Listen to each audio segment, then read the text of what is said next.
it's interesting. I was invited to give a keynote in 2008 in the AIIDE. And that was on a Spielberg collaboration with EA. I was the AI lead. We're doing a lot of interesting, neat stuff with companion AI, stuff you wouldn't see until like 2013, Last of Us and BioShock. And we had a lot of sort of ideas about how to, incorporate context into the character simulation. And shortly after that talk, most of the team was laid off, due to the economic downturn at the time. And eventually the project was canceled. But many years later, folks I'd worked with on that project at Arcane, they formed a new studio, Wolfeye. We joined them, and we were able to kind of bring to fruition a lot of the ideas we kind of talked about on Elemento, which was the code name for the project. So on Weird West, I was principal engineer and a systems designer. And I'm going to tell you a little bit more about the story systems I designed and built for the game. And so this will be a kind of a case study of, using procedural storytelling in commercial game development. And just for context, this work was done in collaboration with 2 writers, narrative designers, 3 level designers for the core of the project, eventually going up to 6, and probably an average of about 15 team members, close to double that at the peak. West's full of tall tales, strangeness, oddity, evil. But the West, it's also got heroes of a kind. A bounty hunter thought she could hang up her shooting irons for good. Thought wrong. A pig man, cursed, a monster in the eyes of his fellow man. But a monster with a past. His land's got guardians. Come west, tracking an evil wind across the plains. Liable to find it. He's got cowboys, drunk on the moon, trapped in a war for the heart of the West.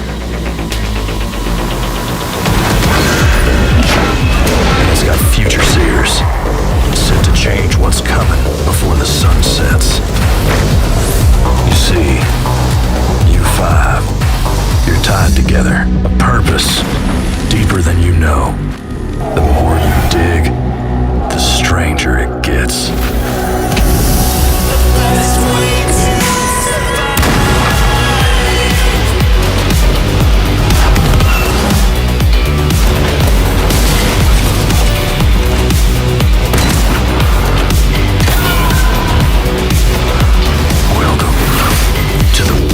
West.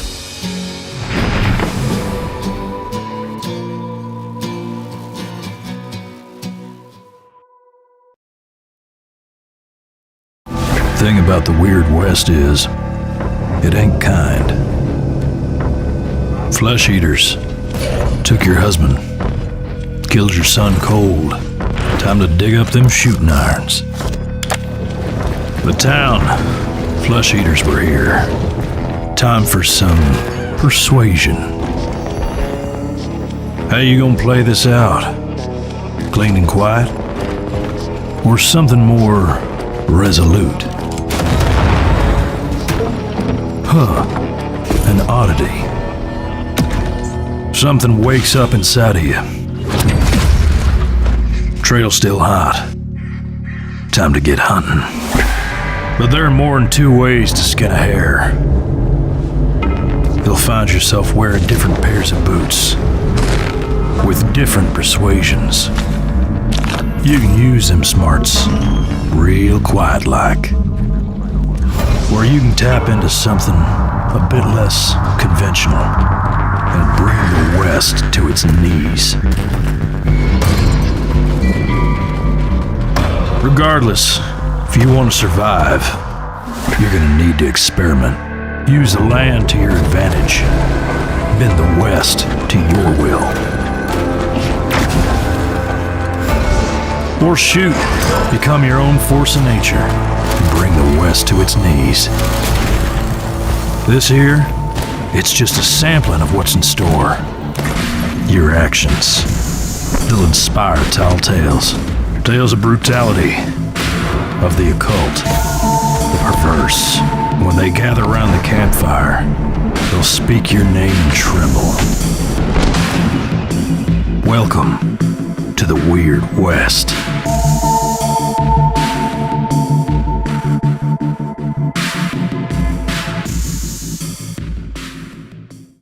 Right, so the storyline is broken up into these 5 chapters or journeys, and each one you play a different character. And so one of the main themes of the game is these sort of intertwined fates. You're presented with the mystery of why all these characters are connected. And these 5 journeys are what I would call bespoke stories. So it's not really, I wouldn't say authored, it's all authored, but what I mean is that it's triggered explicitly by designers. And as opposed to procedural content, which is triggered through AI and random selection. So we wanted to combine the bespoke story with a lot of procedural story elements to make the world feel dynamic and alive. The side quests and other events in the games are selected procedurally based on a variety of factors, like presenting something interesting to the player. We also really want players to be able to choose their path through the game. So you see in the trailers, there's a lot of like potential for experimentation and different problem solving. And that applies not just to combat, but to the story. So this meant we needed the world to react correctly with whatever the player did, even if that meant going, to quest locations out of order or killing important characters, that kind of thing. But having the 6 story characters and locations was important, so people could share like how they interacted in the game, how they interacted with them, and then got wildly different results with their friends. Like, oh, you killed that person, I didn't know you could do that, that kind of thing. So it's important to kind of like, in terms of in this day and age, making a single player story focused game, letting people kind of be able to experiment with it and stream it in different ways. So in that way, players could realize both the broad scope of the procedural story elements and how much agency they really had in the story overall, and make them feel like their actions mattered. So it's kind of the goal. So the game takes place in a world that's also part bespoke, part procedurally generated. You travel on a map, Fallout 1 style, from location to location. The game combines immersive sim FPS design principles with action RPG elements, in third person, 3/4 view. So the hallmark of immersive sim FPSs is using, connected, reactive, and consistent game mechanics to create emerging gameplay. So let me take you through some of the world simulation elements that make up the gameplay. Moving the immersive sim elements to an RPG definitely encouraged us to have more simulation in the character systems, which we could tie into the procedural storytelling. All right, so we've got time of day. Shopkeepers go to bed at night. That makes it easier to steal from them. We've got weather and elements. Things spread fire, get wet, boiled, electrified. You might throw a Molotov into a cornfield to get the corn to pop, creating a noise to distract, the guards, the nearby outlaws, only to have your plan foiled by the rain putting out the fire. Locations have dynamic population. So as people in a town die, they slowly come back over time. If you shoot the sheriff, but did not shoot the deputy, eventually the deputy gets promoted. And so there's a chain and kind of a life cycle in the town. When returning to a location, dead people get moved to the graveyard.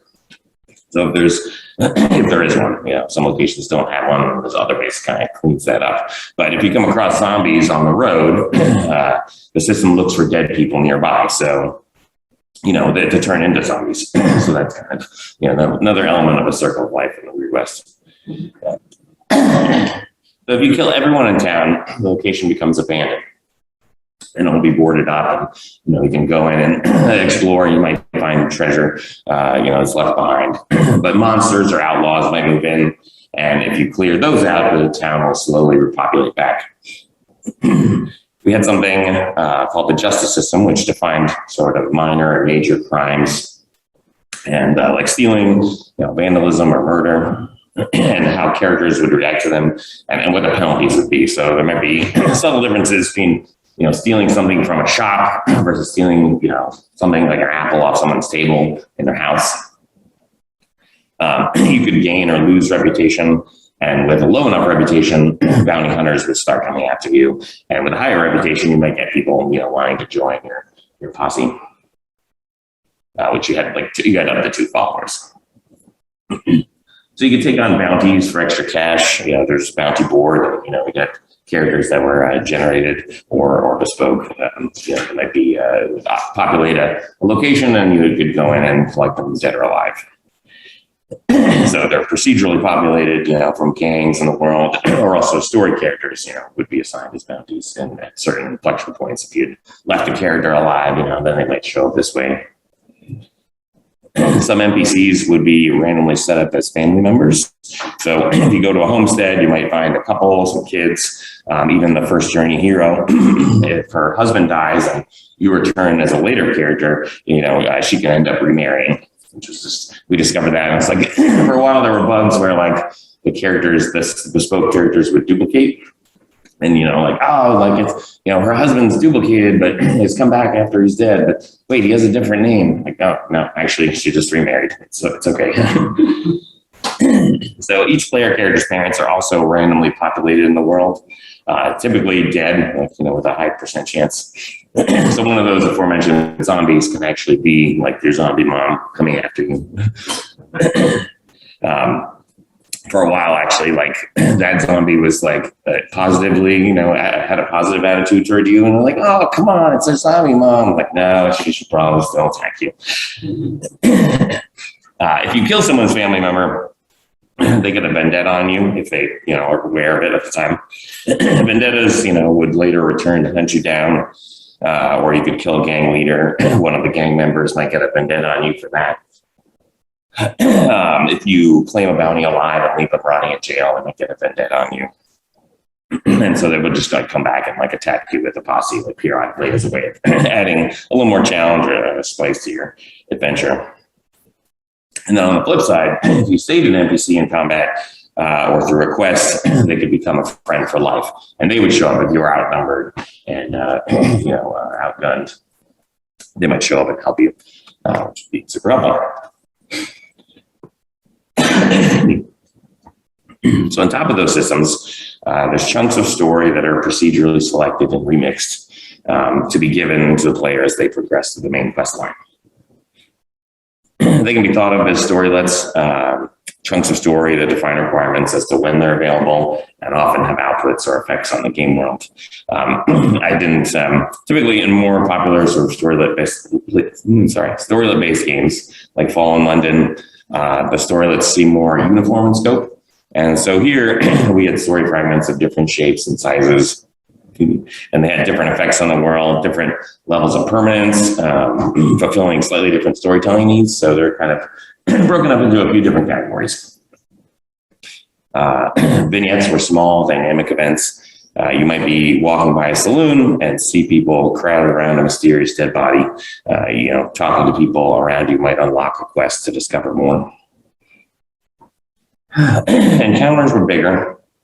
They could load a whole new level, like on top of the location, so you could kind of define more like set dressing.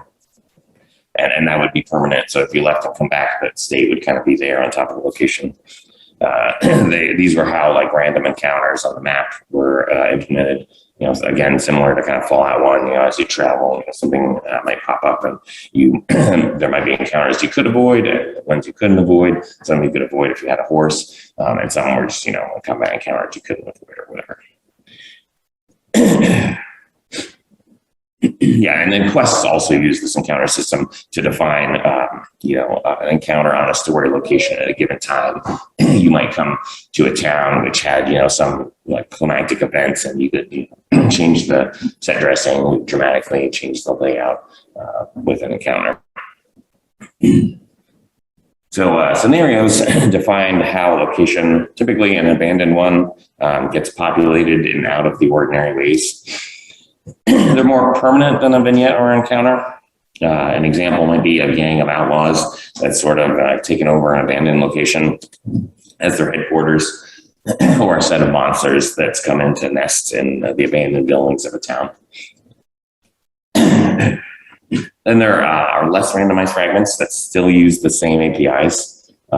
Journeys. Originally, the game was actually like more of a roguelike, where each journey, you would have like a big pool of journeys, and each time you restart the game, you'd get a new journey with slight, you know, variation. But eventually we kind of settled on, you know, like the thematic, you know, aspect of the sort of intertwined fates. So they've made the journeys bespoke, but they still kind of needed they still interface with all the other fragments. So they're still a fragment in that sense. Quests and objectives, they're pretty straightforward. They can be given by other fragments. Like I said, a vignette, or I think I said a vignette or an encounter might spawn an NPC that would give you a quest. So some fragments would be creating other fragments. And lastly, another minor one were backstories.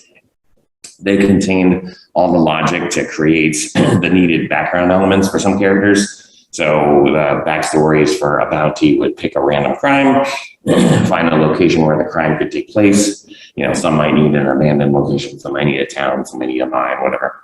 And then that would fill in the description of the bounty on the bounty board. So you'd actually see what they did and where it was and how that might be related to where they're now. And there was also, in terms of fragments, really dialogue. It wasn't a story fragment in the same sense, but it was still had a ton of variation and kind of used the same systems to kind of filter it. So let me talk a little bit about how we did the filtering. So in terms of like selecting fragments and whatnot. At the core of all this, and this was one of the ideas that sort of stemmed from LMNO, it was a unified data model for objects, assets, fragments. Tags were basically, name value pairs that define the state of the character or world. And the tags would exist, right, not just on the character or an object in the game, but on the location, on the world, on the quest. And so when you were filtering for something like an animation, like what kind of animation should I perform? It would basically go through, check the tags. It would include all those layers. So if you had a world tag about the weather being rainy, you would, that would be incorporated in your search for an animation. So, world contained tags for time of day, weather, and key player story decisions. Locations would have tags like command and, when they're ported up. And individual characters would have tags like, creature type, human, class, shopkeeper, wedge, or poisoned. The different status effects would all be tags. So fragments filter by these tags to decide when they're available. It's important that the filters are in this data, declaratively authored and not in code. And at a high level, that's because the AI, otherwise the AI can't reason about these filters. It also allows the game to use that data to generate the game state for testing. So if you want to jump to a random fragment, it's like, boom, here I know everything already that I need to know about how the world is set up. So, maybe you're at this point in a story or you've unlocked this gating element. So in this way, new vignettes and counters can unlock, based on things like time of day. You might meet grave robbers stealing from the graveyard outside of town at night.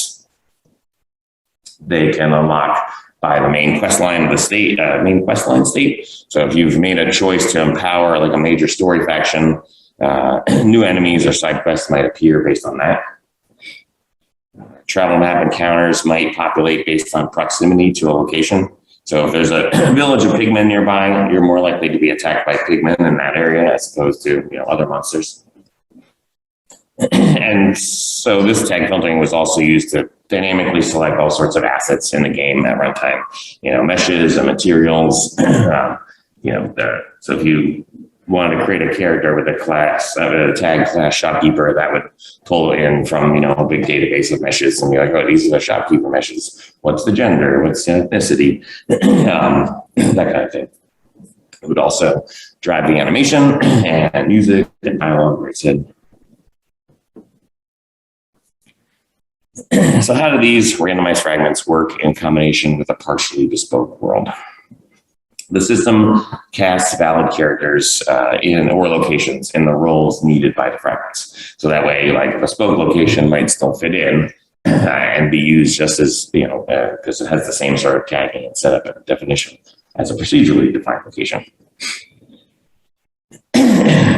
So when casting for one that fit the fragment, you could list as many specific traits as you wanted. So these would get passed in as tags. Any tags not listed would be randomly picked from the available remaining options. So there's a layer of solving for constraints to handle things like If you pass in one of the human-only class types, farmer, shopkeeper, that kind of thing, this implies the character is human, so add the human tag. If they're human, this implies they'll get an ethnicity, which affects, like I said, their model, material, and their character portrait. And ethnicity implies maybe only certain classes are valid. So Native American characters had different available classes than the settler ethnicities, and so the system has to know how to look that up. So it's solving for the remaining available options based on the designer's input into the system. So this uses an ad hoc constraint solver. It should have been a little more reusable algorithm like an SAT solver or something, but I was limited on time here. And also really spending the time to explore what the game needed. And by the time we had figured that out, I was like, all right, well, I wrote a constraint solver. In order to reinforce the main story's themes about intertwined fates, the AI would prioritize finding characters you had come across before. So, there's the bespoke element of that, but procedurally, we also wanted to kind of encourage that, so potentially you'd run into characters again that you had interacted with. And it took into account, like, were you involved in a quest with this character? Did you just speak to them? Did you see them bark something like ambiently? How much time were they on screen? Kind of weighted all those things. So it's sort of story sifting for relevant characters. And, you might walk by the sheriff's office and someone outside is asking for help to free their relative from jail. It might be a specific story character you encountered before that, the fragment is kind of plugged in and said, oh, this character is, you left this character, kind of in the lurch. They're going to come back and ask for help here. Or it's a procedurally generated character that we can kind of use this fragment to, throw in some flavor. And the kind of variety in your challenge and not just following the main quest line.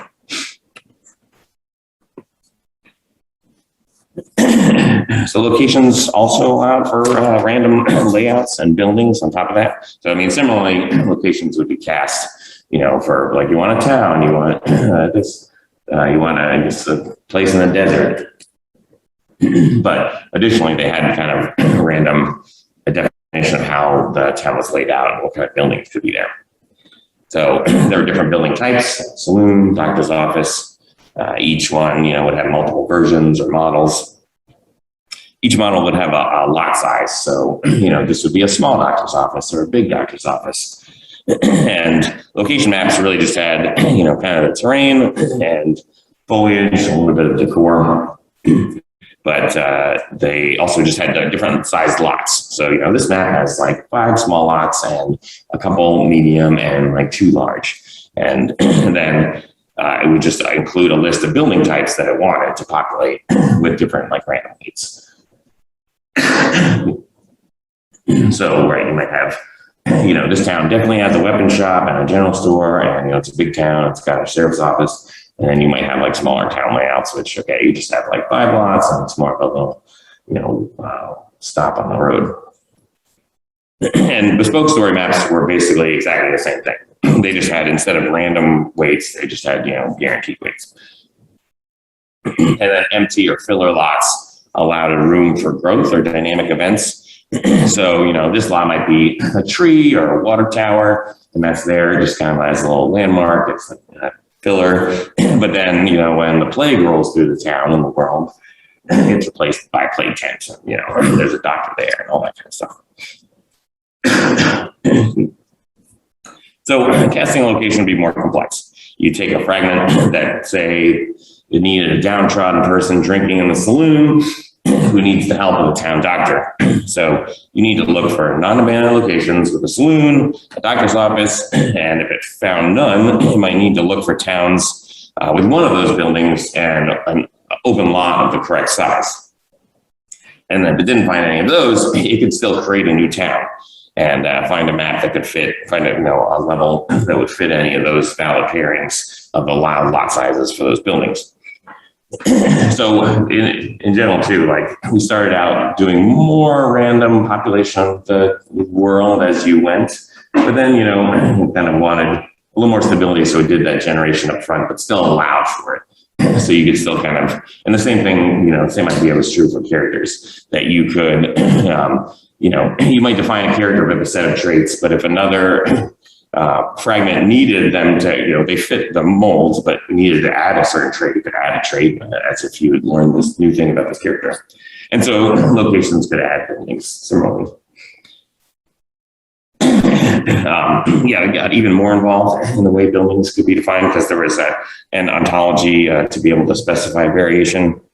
So you could request a farm with a cornfield or a farm with several small fields of any crop, or specifically a large cornfield, which might seem a bit excessive, but you might have a side quest where the farmer needs help with their crops and you need specific crops or field sizes for the quest to make sense. Like you need to have at least, each field, a small field has, a little more corn, whatever the rates of corn production are in the different field sizes. Like, okay, I need 3, small ones. And then, okay, or you just need one big, tobacco crop or what have you. So solving for these constraints allows finding matching characters and location to fit the needs of the fragment. In the worst case, it populates the world with a new one if it couldn't find a match. Similar to casting for characters and location, game dialogue had account for the high variability of changing context.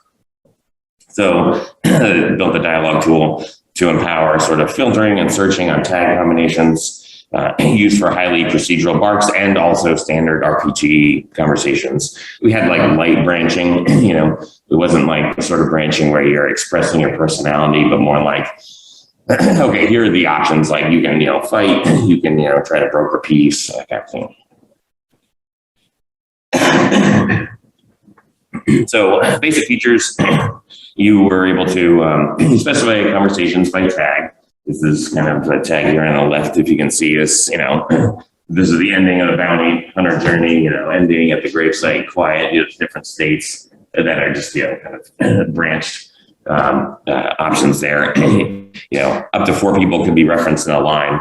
So you have the speaker, you have the partner that they were talking to, you have an indirect object, 1 and 2 basically. And then you could branch to other conversations. So you'd filter these are like speaker and target tags. So you'd filter on the state of the person talking. And then you could also branch. And this was how, if you had to branch a conversation, you would branch to a list of choices. But you could also branch for more complex logic. We're like, okay, this character is dead. Now I'm going to go branch to this other like subtopic and deal with it that way. There were also like groups and subgroups for organization, source control integration, control, you control how it displayed, there were like just blurbs, like dialogue barks. There were blurbs with like portraits like right next to them. And then there was the full screen kind of like, okay, here's the side of the game with the conversation RPG style. And each line, had a weight, priority and a cooldown. So the conversation system itself allowed a certain flexibility that characters were not set up in a scene could be referenced automatically. So by putting in the right tags, you could refer to your spouse, or if they were dead or alive or whatever. Lines could be specified for characters optionally if they were present, like if they were followers. So there's an example. In the second journey, you're the pig man and you've kind of wronged this person. And then in the next journey, you can come back and talk to that person you wronged as the pig man. But you could have the pig man as a follower. You could also recruit that person and come back and go try to recruit the pig man. So in each order, you could kind of have the follower that they probably hated, and other world state might have factored in, maybe they didn't hate him as much. And so adding context there was just a matter of like adding a few lines with the right tags, and the system would just automatically, okay, this person's here. Okay, great. You can add this, little branch to the conversation. There was also, so it made it very easy to do that. There was another fun case where people in the beta test, there's a way of turning yourself into a werewolf in the game, not just the werewolf journey where you are one to begin with.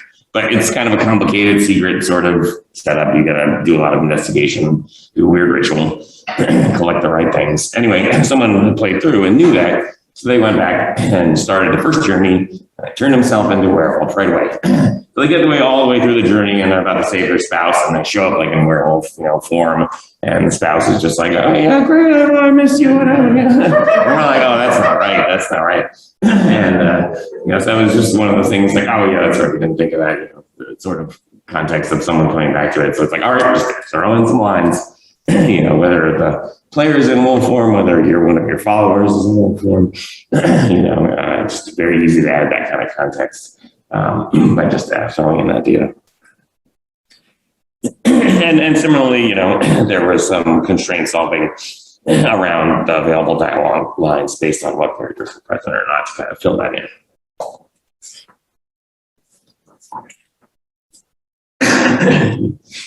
So at the topmost level, there was a simple layer of like light dungeon mastering, rolling a few die here or there, applying some small rule sets to control the pace. And this is fairly typical stuff. There were individual and global cooldowns on fragments, preferring the least recently used. Additionally, there were other rules to kind of handle if you're already busy with a lot of active quests in the current location, reduce the chance of getting a vignette that might add a quest. Small locations would have a lower chance of vignettes because what's the likelihood like every single small farm has a side quest for you? It's like, right, okay, this is, beyond the sort of level of realism we want.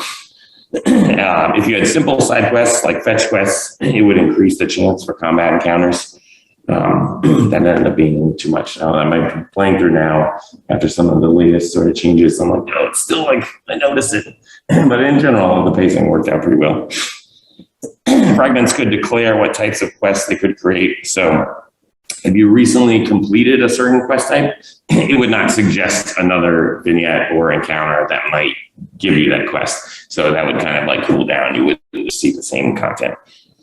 And when you reached a max side quest allotment per journey, so we had a certain set, a certain amount that we kind of wanted you to hit. And if you started just going past that and really just like sticking around on that journey, we kind of tamped down the probability of generating more because we wanted you to move on and do the next journey. So it would still generate, but at a much lower rate, it would ramp down to a lower rate. Eventually you would, get one every few hours maybe.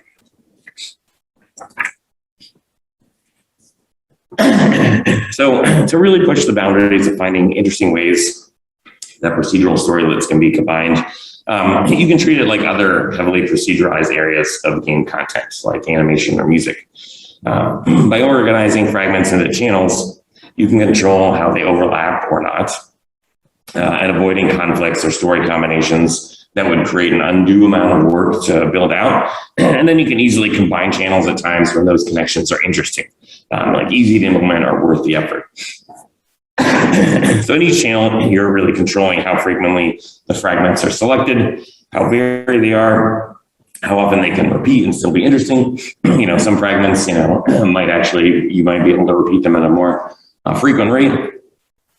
Whereas others, okay, there's enough unique elements to this, we kind of want it to maybe only happen after a longer playtime. Possibly, right, you can repeat that fragment and its own internal variation will keep it from being the same enough. Just like with music, you might take a sample and play it at a different pitch. With other effects or reverse it, okay, this works fine. And more, distinct sample might be like, okay, that's going to be a long one and not as repeatable. So here in this image, I've shown these channels kind of abstractly. And this is kind of the progression over time. What channels are currently active in full color and which ones are blocked or shaded out. So starting out, I kind of organized these channels, conceptually by fragment type. This was in order to avoid like a crazy number of things happening at once, which would cause chaos. So just throw everything into disarray in a story. You come into town and, there's a gunfight happening in the bespoke story and there's somebody running up to you for help and like there's some other gunfight happening in a saloon, like, okay, let's tamp that down. So you could only have one encounter or vignette at a time and other fragments could disable those or vice versa. So once we did that, we still found it was a little too limiting. So in terms of making the world not feel dynamic enough, non-combat encounters where you meet someone on the road just felt a little more staged and, didn't have the possibility of like maybe exploring that land patch and, finding something interesting there. So really over time, we learned the channels were more defined by the story and the interactions between the story characters and locations. So even in some random map encounters, you might want some vignettes to fire and otherwise at quiet time still disable them. Journey fragments could turn off quest-giving fragments in certain locations, like perhaps a normal town that had just suffered a monster attack. Tonally, you don't want some rando asking for help. There was one vignette where you could find a cursed statuette and sort of like there was a demon bound inside it and you could help free it, but you had to figure out what it was, go search the world for other clues about that. But this could be found in random encounters, just like when you meet merchants on the road, they might have this thing like stuffed in the back, or just in random places, like, if you went into some church cellar, you just find it stuffed in the corner. So it didn't need to block or be blocked by the encounter channel like the other vignettes. However, the quest involved talking with witches, so you have to find the witch to kind of get them to explain, like, what the heck is this thing? It's a talking statue. And in one of the 5 journeys, a group of witches are the antagonists, so they would attack you. And so that fragment is disabled during that journey just to avoid a ton more scripting around, let's find a witch you can talk to and or find some other mechanism to kind of find out, what the statuette is about. So while the cursed statuette is a specific quest-giving vignette, as a kind of sub-channel, you can give it more specific overrides through tag filtering. Any fragment could also turn off vendettas for an individual character, so or perhaps temporarily for a whole location. Excuse me. So if you were gonna bust in on a cellar full of witches doing a ritual, they kind of knew you were coming and they're already pissed at you anyway. Like a vendetta doesn't necessarily make as much story sense. So yeah, vendettas, thought of their own channel, and in that way, the world sim, the bespoke story and the procedural story could, coexist, and they could kind of all prevent conflicts in each other as it made sense for the story or tone. So the story needs really drove what the channels were, and that defined how, at a high level, we sort of blocked off the different fragments at different times. And that's much like animation channels might be driven by gameplay needs. Having different animation layers that need to be running at the same time or turning others off. Like you might have an aiming animation that itself is blended between many other animations. Might play on top of locomotion and also allow for facial expression. But aiming something like a really heavy weapon, it might block both locomotion or change locomotion and, block your facial expression because you're hold this big thing and focused on that. And so as you get more complex procedurally, combining channels, these different areas start to look more and more similar, just like you might do, story planning is similar. It makes it kind of analogous to like doing like motion planning.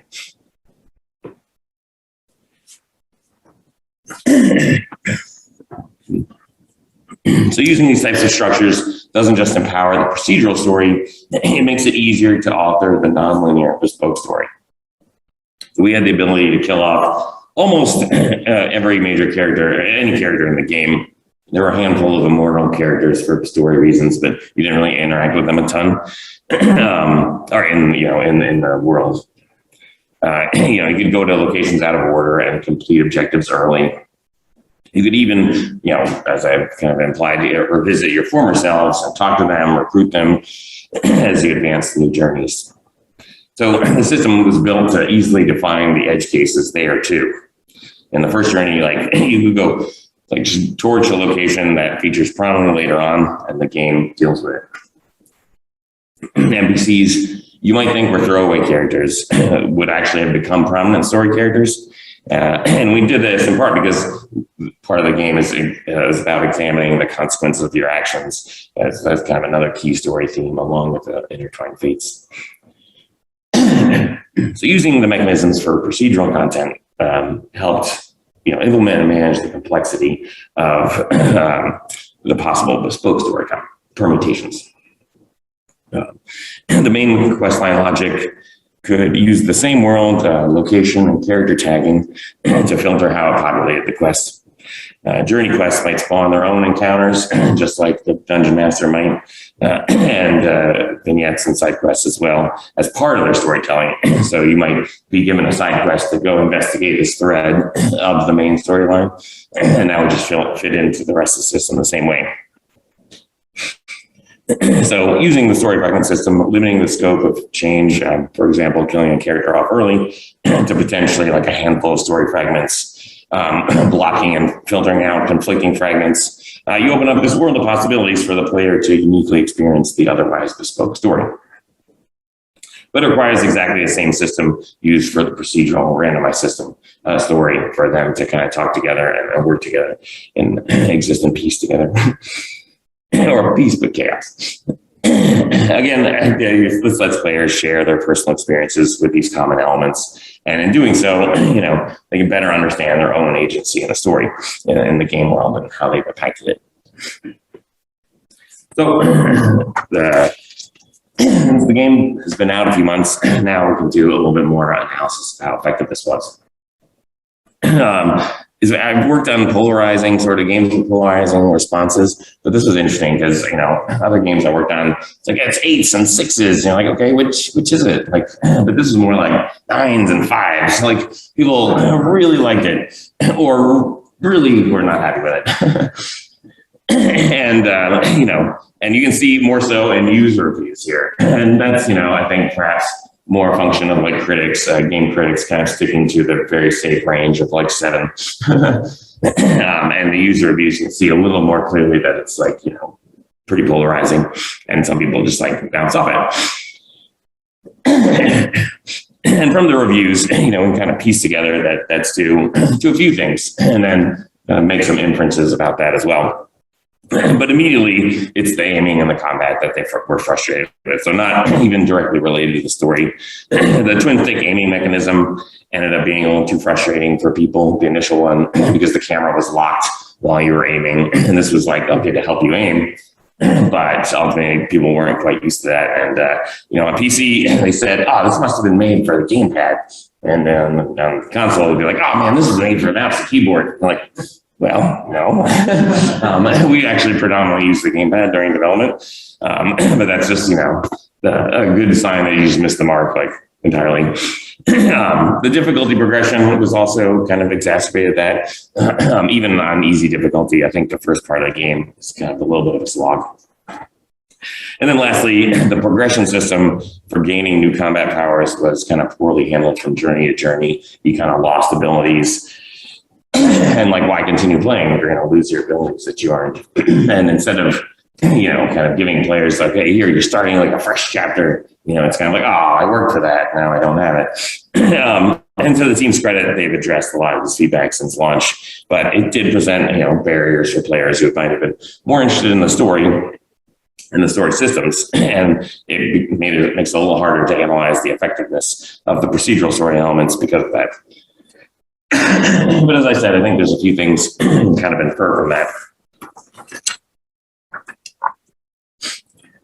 Yeah, so obviously, just first is like barriers to agency. What blocks you from being able to express your agency in the story? So let's look at specifically like how the players received agency in the story they had, and how much did they enjoy that aspect. Just from the positive feedback and positive reviews, if the players got past those issues, those barriers, they really enjoyed it. But a lot of players didn't, just because running into them. But if the players did perceive that they had the ability to affect the story, they might still perceive it as linear. After all, their experience is linear, just as a matter of their own perception as a human being. But, do they see the choices they can make? Do they see how the consequences can affect the story? And lastly, it's the sort of, one of the challenges was practical agency. Like maybe they realize they can change the story, but, how much do they want to change it? How much do they want to impact it? That kind of makes it so that they might the game might kind of make them perceive sort of their it being a little more linear, and then there's like, even if they do realize it, they're like, no, I'm fine with it. So, this is just a screenshot of our objective marker sort of system, and you might have a bunch of side quests here, and bounties were kind of colored differently and everything. But, we kind of wanted, especially in the beginning of the game, the players to always sort of, at least have some idea of like what to do, where to go, people get confused. But part of making a player feel like the sort of wonder about their ability to affect the world involves like them perceiving how much agency they have. So in order to keep them from getting too confused, we wanted to show like a main objective.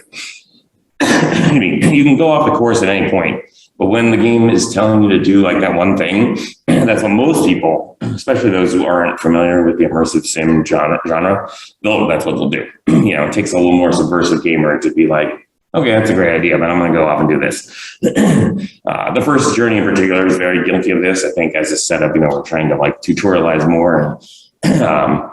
So later journeys would have more branching objectives, like do A, B, or C, do like find a way of like achieving this high level thing, and I'm going to give you some ideas. But, and then the last journey, especially the format of the last journey was that you have to go deal with all the characters in the first 4 journeys.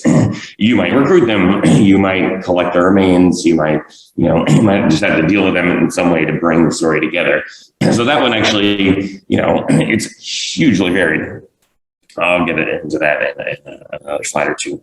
But right, it's how much actual variation is there can sometimes just by putting that one thing up there, it's like that's it. That's all you can do.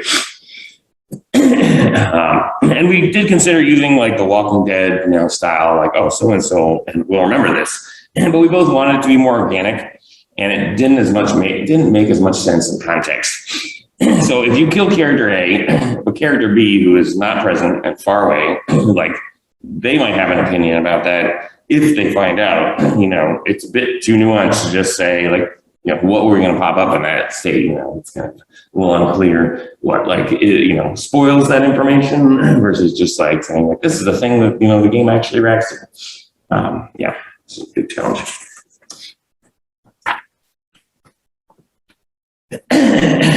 So like I was saying in the final journey, this is kind of like the story structure of the possibility space in the game, cone shaped. And the start of the game, there's the game happens under more tightly controlled conditions. This is in part to help set up the drama. Like here's a big sort of exciting incident.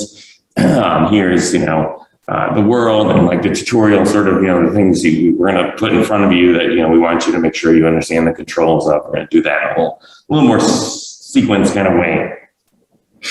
And from there, players can act on the world, make choices about different factions or characters. By the end of the story in the game, the amount of possible difference based on the player agency has expanded a lot.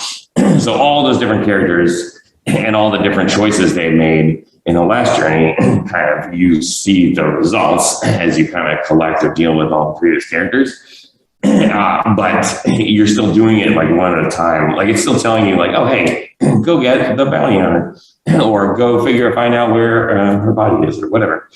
And so it comes across as very linear, but even so, you can still deal with all the characters out of any order, and you can still do stuff like kill them and mess with them in that last journey. So the possibility space is very large, but still kind of only gets that way towards the end, or it advances over time, and then how you present that possibility space also kind of affects it. So in combination with these two issues, this leads the player starting out with less agency, being a funnel to avoid, perceiving the agency they do have, and leaving them with the impression that even later on when they do have more agency, so first impressions can really kind of be lasting ones. But if the player never realizes how they can affect the story, in part when they start to lose out on the full experience about having that sort of sense of wonder and kind of amazement at how reactive the world is, and feeling like they own the journey. There's also a notion of practical agency. So this is the case of two characters from the first journey. On the left here, we have Sheriff Laura Albright. She's got, a dark secret. She does horrible things to some people, but to those people who are guilty and they're bad people. So she does the bad things to bad people, basically. But she helps you in a way, she will help you join your posse and that kind of thing. So she's powerful.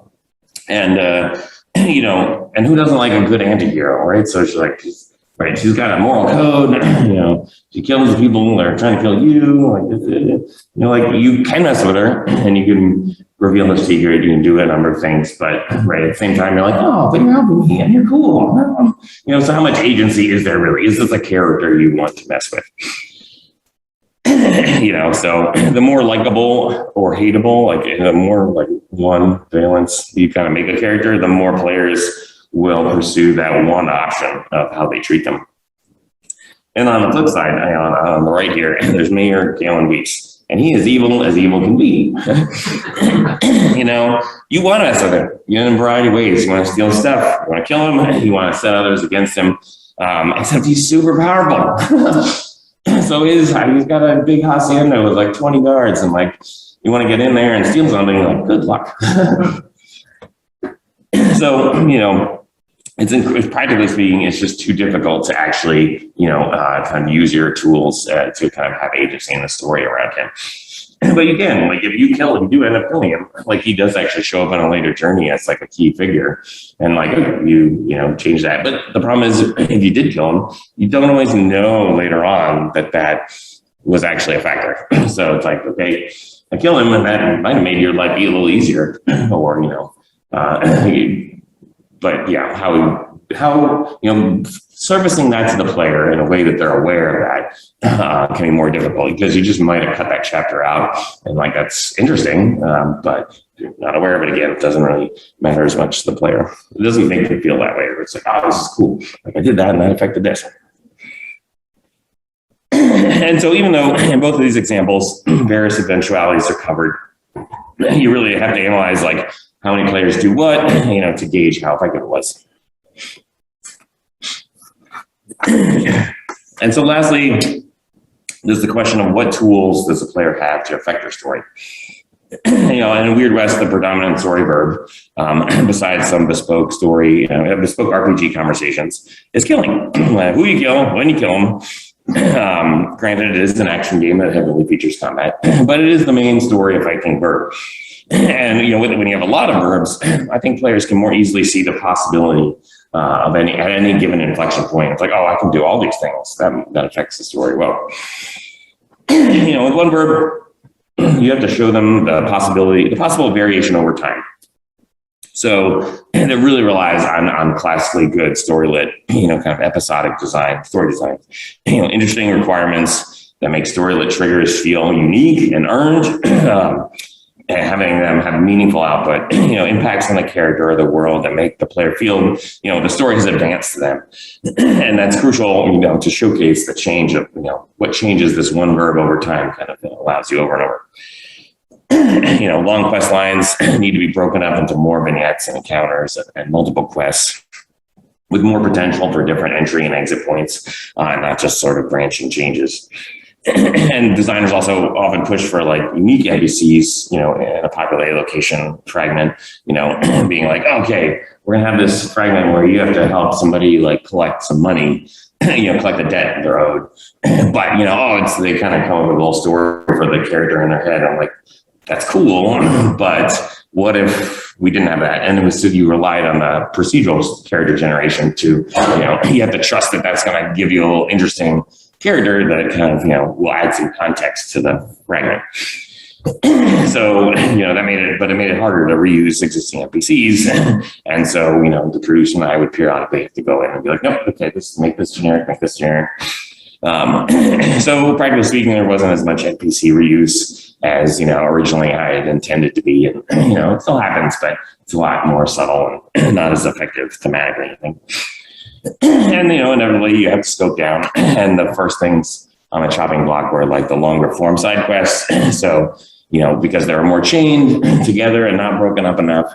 And then you take those out. And so, we probably overscope that area in favor of the bespoke story, because then you take out bigger chunks, then you're left with just smaller fragments that, basically it made it feel more like flavor as opposed to like interesting twists in your journey. There's like Curious Expedition. There's a few games, other like story-based games or 80 Days, that kind of thing. It makes you feel like, okay, I had this like moment and like maybe only a little change happened in your character in the story, but it felt meaningful. And so kind of managing that pace, for us, it ran right up against scope and dealing with that, which made it difficult. And there's also actually, speaking of characters and such, and the tools the player has, there's also that conflict of like the procedural and feeling random and tone. In some of the first sort of like big playable we had where you could play through multiple journeys. The bounty hunter journey was one where you basically, the quest, you were the bounty hunter, but you were trying to get a cure for your sick parent. And so in the second journey, people played and actually got your father from the first journey as a bounty. You're like, all right, well, now I got to kill him. And so that's like an interesting, interesting twist.